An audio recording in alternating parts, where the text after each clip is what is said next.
మోకాల నొప్పులకు ఎటువంటి సర్జరీ లేకుండా ఎపియాన్ పెయిన్ క్లినిక్ అందిస్తున్న అత్యాధునిక చికిత్స. నమస్కారం, వెల్కమ్ టు సుమన్ టీవీ. నేను గీతాంజలి. ప్రస్తుతం మనతో పాటు భారతీయ శంకరపీఠం వ్యవస్థాపకులు, ప్రముఖ ఆధ్యాత్మికవేత్త, బ్రహ్మశ్రీ అన్నవరపు తిరుపతిమూర్తి అవధాని గురువు గారు ఉన్నారు. వారితో మాట్లాడదాం. గురుగారు నమస్కారం అండి. శ్రీ మహాగణాధిపతయే నమః. గురుగారు 28 నుంచి వైశాఖ మాసం ప్రారంభం. వైశాఖం అంటేనే మాధవ మాసంగా చెప్తారు. వసంత మాధవుడు అని వసంత మాధవుడు. ఓ, ఆయనకి పేరండి. ఆహా, మొత్తం అన్ని స్వామివారికి సంబంధించినవే ఉంటాయి. అనేక రూపాల్లో ఆయన ఉన్నారు. అన్ని రూపాల్లో ఆయన కొలుచుకోవచ్చు ఆ మాసం అంతా. ఇందులో వసంత మాధవుడు అన్నప్పుడు మనం ఈశ్వరుడికి ఎంత ఆరాధన చేస్తే విష్ణుమూర్తి అంత సంతోషపడతారు. అవును, మీరు ఎప్పుడు చెప్తారు. చాలా అద్భుతం. ఆయన ఆనందానికి అవధులు ఉండవు. మనకు ఒక బిడ్డ పుట్టి వాడికి ఒక 5-6 నెలలు వచ్చినప్పుడు వాడు తెలియకుండా ఒక్కొక్కసారి నవ్వుతూ ఉంటే మనం చూడంగానే మనకు అంత కన్నా అనగానే ఆ నవ్వినప్పుడు ఇక్కడ సొట్లబడి ఆ చిన్న పిల్లాడికి ఆ నవ్వినప్పుడు మనకి ఎంత ప్రశాంతత ఉందో అంతకు మించిన 1000 రెట్ల ఆనందం విష్ణుమూర్తి అనుభవిస్తారండి. ఆ వసంత మాధవుడు అనుభవించి, వసంతము అంటే ఎప్పుడూ కూడా క్షీణత లేనటువంటిది, ఆ యోగాన్ని ఇస్తాడండి. అది శివారాధన చేయాలైతే బాగా. అందుకనే వైశాఖ శుద్ధ పంచమి శంకర జయంతి. శంకర జయంతి వస్తే అవునండి, అవునవును, అది యోగం అండి అదంతా. నిజం అవన్నీ కూడా. అయితే శనివారం రోజు 3వ తారీఖునండి ఒక విశేషం అని విన్నాను. ఏంటి అసలు ప్రత్యేకత ఆ రోజు? ఇది ప్రత్యేకత అంటానికి ఏంటంటే అమ్మా, ఆ రోజు సప్తమి కూడా అయింది. దాన్ని మంద సప్తమి అంటారు, స్థిర సప్తమి అని అంటారు. అంటే ఎలా ఉంటుంది అంటే మనం చేసేటువంటి పనులు ఏ విధానాన్ని అనుసరించి మనం చేస్తామో అదే విధానం మనకు ఫలితంగా ఇచ్చేస్తాడు ఆయన. చేద్దాంలే, పర్లేదులే, చెందుదాంలే అంటే ఆ మంద సప్తమిగా నీకు కూడా ఇస్తాలే, చూద్దాంలే అలా అంటారు. అలానే అదే అమ్మా. అంటే మనం లేజీగా చేసేటువంటి పనులకి ఫలితం అంతకు మించిన లేజీగానే ఇస్తాడు. కాదు, నా ఒక్క సంకల్పం ఇది, ఏది ఏమైనా నేను ఇలానే ఉంటా అనేటువంటి నీ నిర్ణయం అనేటువంటిది ఏదైతే తీసుకుని చేస్తావు భగవంతుడికి, ఆ నిర్ణయాన్ని 1000 రెట్లు ముందుకు తీసుకెళ్తాడు. నిర్ణయము అంటే ఒకసారి తీసుకునేదమ్మా, 10 సార్లు తీసుకునేది కాదంటారు. ఆ 10 సార్లు మనం తీసుకుంటున్నప్పుడు ఆయన కూడా పట్టించుకోడు. ఒక్కసారి తీసుకునేదే నిర్ణయం. కాబట్టి నువ్వు తీసుకునేటువంటి నిర్ణయం ఎలా ఉంటుంది అంటే, సప్తమి అంటే వృద్ధి, 7 అంటారండి. అది కుటుంబ పరంగా కావచ్చు, వ్యాపార పరంగా కావచ్చు, ఆర్థిక పరంగా కావచ్చు, ఏదైనా సరే వృద్ధి సప్తమి అని అంటే. ఆ సప్తమికి శనివారం అనేటువంటిది తోడైనప్పుడు ఏదైతే నిన్ను ఎండమావుల్లాగా చూపిస్తూ మతి భ్రమణకి గురి చేసేటువంటివి ఏవైతే ఉంటాయో వాటిని ఆయన తీసేస్తాడు. అంతటి శక్తివంతం. శనివారమే యోగవంతమైనటువంటిది, చాలా మంచిది శనివారం అంటేనే. అందులోనూ స్థిర సప్తమి వచ్చిందంటే నువ్వు తీసుకునేటువంటి నిర్ణయం, నువ్వు పైకి కిందకి దూకక్కర్లేదు, కింద నుంచి పైకి ఎగిరే ప్రయత్నం చేయక్కర్లేదు. ఓం శమగ్నిరగ్నిభిస్కరచ్ఛన్నస్తపతు సూర్య శంవాతో వాత్వరప అపశ్రిధ. ఇది మంత్రం, ఇది వినండి. శన్యరిష్టేతు సంప్రాప్తే శని పూజ అంచకారయేతు శని ధ్యానం ప్రవక్ష్యామి ప్రాణపీడోపశాంతజే అనేటువంటిది. నీలాంజన సమాభాసం రవిపుత్రం యమాగ్రం ఛాయా మార్తాండ సంభూతం తం నమామి శనైశ్చరం. ఈ మంత్రం మినహాయిస్తే శ్లోకాల్ని మనం ఏ రకంగా ఉచ్చరిస్తామో, మానసికంగాన అంటే మంత్రం లోపల చదువుకుంటున్నామా, ఎలా చదువుతున్నాము, దాని మీద మనకు ఒక దృష్టి ఎంత ఉంది. శని ఏం చేస్తాడంటే అమ్మా, అలా నిలబడతాడు. నా ఒక్క దశ నీకు అద్భుతమైన యోగ దశ, నువ్వు పట్టిందల్లా బంగారం అయిపోతుంది, ఆ దశ నీకు నేను ఇస్తున్నా, అయితే నేను ఇలానే నించుంటా. నువ్వు కళ్ళున్న గుడ్డివాడు అవుతున్నావా, కళ్ళు లేని జ్ఞానవంతుడు అవుతావా అని ఇష్టం. కళ్ళున్న గుడ్డివాడిగా నువ్వు ప్రవర్తిస్తావా, కళ్ళు లేని జ్ఞానవంతులాగా ప్రవర్తిస్తావా, నీ ప్రవర్తన ఏదైతే ఉందో దాన్ని పట్టుకొని నేను ముందుకు తీసుకెళ్తా. ఏ గ్రహమైనా మీరు ఎంత ఆరాధన చేసినా అమాంతం ఇక్కడి నుంచి లేపు అక్కడ కూర్చోబెట్టాడండి. నా నుంచి నీకు పూర్తి పూర్తిగా పాజిటివ్ ఇచ్చేసా.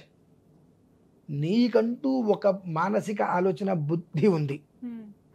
ఆ బుద్ధిని నువ్వు ఏ మార్గంలో పెడతావు అనేటువంటిది నీ ఇష్టం. అందుకనే మనకు కొన్ని జపాలు తపాలు చేసిన ఫలితాలు రావట్లేదండి అంటే ఎందుకు వస్తాయమ్మా? చేసేవి ఆరాధనలు అదంటాం ఇదంటాం, ఏవైతే వద్దు ఉంటామో మనం ఆపం. ఇప్పుడు ఎవరో ఎంకయ్యో సోమయ్యో ఎవరో ఉన్నారు, ఆయనకి ఏదో కష్టం ఉంది, బాబు ఈ జపం చేయండి, ఇంత ఖర్చు అవుతుంది, ఇన్ని రోజులు ఈ పని చేయండి అంటే చివరి రోజు ఎవరో వచ్చి నువ్వు ఈ రోజు ఇటు వచ్చేస్తే నీకు ఏదో కలిసి వస్తుందని, కానీ ఈ జపం చేస్తున్నా కాబట్టి నాకు ఇదంతా కలిసి వస్తుందని వెళ్ళిపోతాడు.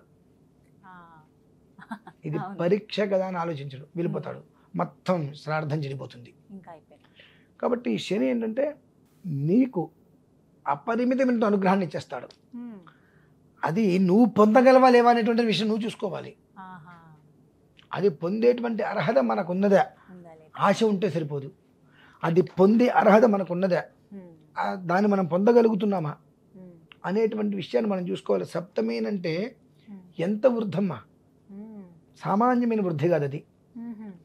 జాతకంలో కూడా 7వ ఇంటి ఉండేటువంటి గ్రహాన్ని అనుసరించి అతని యొక్క జీవితం అనేటువంటిది అబ్బో ప్రపంచాన్ని నేర్తాడమ్మా, ఆ స్థితికి వెళ్తాడు.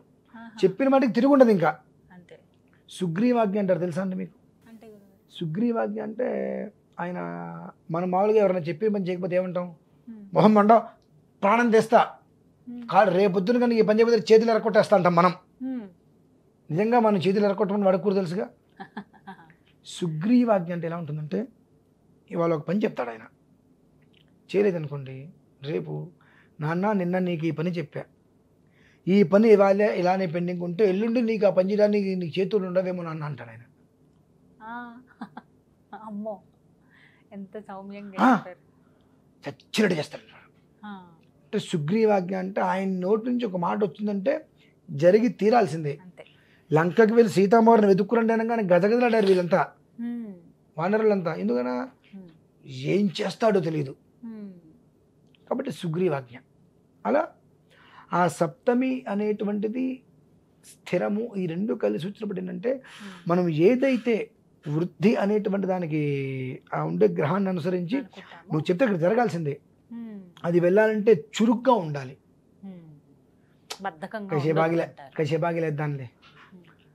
కసేపాగిలేద్దాంలే అని నువ్వు చేయవలసిన పనిని 5 నిమిషాలు నువ్వు వాయిదా వేస్తే నీకు రావాల్సింది 5 ఏళ్ళు పడుతుందండి. అసలు ఏం చేయాలి గురుగారు ఆ రోజు? ఎందుకంటే 26వ తారీఖు ఏప్రిల్లో శని త్రయోదశి వచ్చింది. మళ్ళీ ఆ పై వారం కూడా శని త్రయోదశి ఉంది. అవును, తర్వాత ఉంది మే 10 కూడా ఉంది. శని త్రయోదశి అనేటువంటి ఎప్పుడు మారదండి, అది ఒకటే విధానం. అది ఎప్పుడు వచ్చినా ఏ రకంగా వచ్చినా ఒకటే విధానం. కానీ ఇట్లా కొన్ని శనివారం సప్తమి, లేదంటే కనుక శనివారం ద్వాదశి, శనివారం దశమి, ఇలా కలిసి వచ్చినప్పుడు మనకు పట్టిన పీడలు విరిగిపోతాయండి. మరి ఏం చేయాలి గురుగారు? ప్రత్యేకంగా సూర్యోదయ పూర్వం, అంటే సూర్యుడి కింద ముందు నిద్ర లేచి దంతదావన్యాదవన్నీ నిర్వర్తించుకొని స్నానం చేసుకొని చక్కగా ఇంట్లో ఆవు నెయ్యో నువ్వుల నూనె దీపారాధన చేసుకొని నిలబడి 10 నిమిషాలు పోతే పోయింది. శన్యరిష్టేతు సంప్రాప్తే శని పూజ అంచకారయేతు శని ధ్యానం ప్రవక్ష్యామి ప్రాణపీడోపశాంతయే అనేటువంటి విషయాన్ని చక్కగా అనుకున్న తర్వాత అవగాహన బాగా ఉన్నది హనుమాన్ చాలీసా పారాయణ చేయమనండి. ఆంజనేయ స్వామి వారిని తలుచుకుంటే శని ఆ మనిషి జోలికి రాడు. శనికి ప్రాణదానం చేసిన ఆంజనేయ స్వామి వారు. కాబట్టి ఆ రోజు నాడు చక్కగా ప్రాణపీడోపశాంతితో హనుమాన్ చాలీసా. ఒకవేళ హనుమాన్ చాలీసా మీకు చదవలేకపోతున్నారు, నేను మంచి సూక్తం పారాయణ చేసి ఇస్తా, రికార్డు చేసి. నా భారత శంకరపీఠంలో కూడా ఉంది. అది ఒక 11 సార్లు ఉంటుంది, ఒక్కొక్కసారికి 3 నిమిషాలు వస్తుంది. ఆ 11 సార్లు వేరే ధ్యాస పెట్టుకొని చక్కగా నమస్కారం చేసుకొని ఒక కొబ్బరికాయ నివేదన పెట్టి అంత మొక్క ప్రసాదం తీసేసుకొని మిగిలింది తిరుమల, అంటే ఇక రాత్రి వరకు ఎట్ట పెట్టకుండా తిరుమలాగా చేసుకొని ఇంత పంచదార బెల్లం కలుపుకొని తినేసి మీకు ఎక్కడన్నా రోడ్డు మీద కోతులు ఏమైనా కనిపిస్తే పల్లీలు పెట్టండి చాలు. జీవితం మారకపోతే అదకండి. ఎందువల్లనంటే కొన్ని ఫలితాలు మనకు రావాలంటే చెట్లని కొట్టక్కర్లేదు, ఏమీ కష్టపడక్కర్లేదమ్మా. 24 గంటల్లో కనీసం 1.5 గడియ ఉదయం సూర్యోదయం నుంచి శనివారం 7 గంటలకి మనకు 7 గంటల వరకు దుర్ముహూర్తం ఉంటుంది. ఆ 7 లోపు మనం చేసుకోవాల్సింది ఇది. 7 లోపే ఇవన్నీ ముగించాలి. 7 తర్వాత నువ్వు బయటికి వెళ్ళాలి ఏం చేయాలన్నా. 7 లోపు ఇది నువ్వు పూర్తి చేసుకోగలిగితే ప్రతి మనిషిలో నువ్వు మార్పు వస్తుందమ్మా. కాకపోతే ఏంటంటే ఇది ఒకటి ఉంటుంది కానీ నెత్తి మీద ఆ రాత ఏం చేస్తుందంటే ఎంతటి కర్మ అంటే అమ్మా నీకు ఇక్కడ అనుభవించాలి, ఇంకా భూమి మీద నువ్వు కష్టాలు పడాలని రాసుంటే ఆత్మహత్య కూడా చేసుకోలేవు. నీ కర్మ తీరందే చావు కూడా నిన్ను రాదమ్మా. బస్సు కింద పడే బయటకు వచ్చి 10 నెలలు కావాలంటే 10 నెలలు హాస్పిటల్లో ఉండేనా బయటకు వచ్చి ఆ ప్రారంధం అనుభవించేస్తాడు.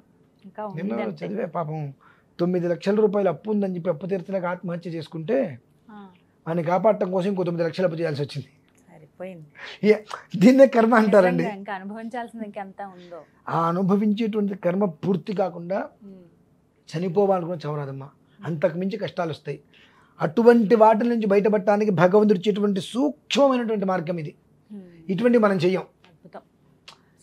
ఎవరు లేస్తారులే, అందులో ఇప్పుడు ఇవేవో ఐపీఎల్లో ఇవి వస్తున్నాయి.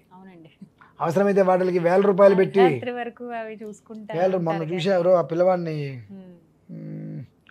రాజుల పిల్లవాట చూసా.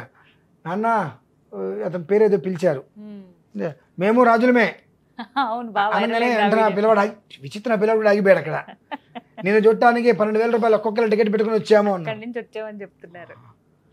ఆ పిల్లవాడిని చూడటానికి 12,000 రూపాయలు టికెట్ పెట్టుకొని మీ కుటుంబ సభ్యులు 6-7 వచ్చారు కదా. అందులో ఒక కొంచెం అంత డబ్బు ఖర్చు పెట్టారు, కొంత డబ్బు పెట్టి నీ జీవితాన్ని బాగు చేసుకోవడానికి భగవద్ ఆరాధన చేసుకోగలిగేవా? నిజం. ఇటువంటివి జరుగుతున్నప్పుడు అంటే 2 గంటలకో 3 గంటలకో ఎంజాయ్మెంట్ దొరికేటువంటి వాటి కోసం ఎంతైనా మనం ఖర్చు పెడుతున్నాము.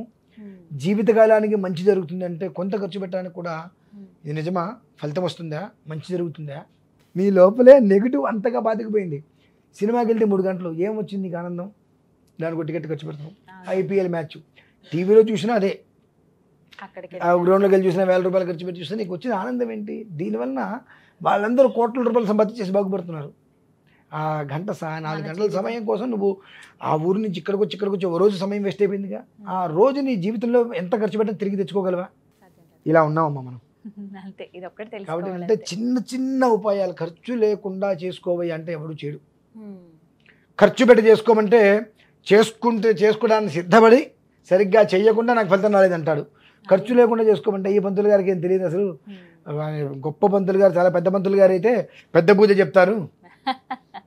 చిన్న పంతులు గారు కాబట్టి ఇంట్లో 7 లోపు చేసుకోమంటున్నాడు. బెబ్బెబ్బే మంచి దుశుభం.